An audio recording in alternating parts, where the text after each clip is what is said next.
হঠাৎ করে টাকা দরকার হলে আপনি আমলটি করুন, বৃষ্টির গতিতে আল্লাহ আপনাকে টাকা দান করবেন, ইনশাআল্লাহ অর্থ সম্পদ দান করবেন। অনেক সময় আমরা দেখা যায় লক্ষ কোটি টাকা থাকে কিন্তু বিপদ আপদে পড়ে যায়, তখন টাকা পাওয়া যায় না।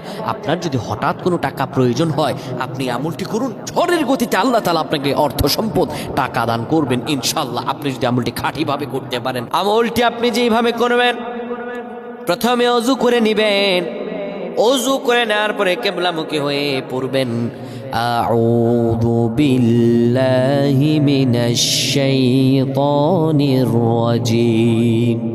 এটা পড়ার পরে আপনি পড়বেন সুবহানাল্লাহ 555 বার, সুবহানাল্লাহ 555 বার, সুবহানাল্লাহ 555 বার।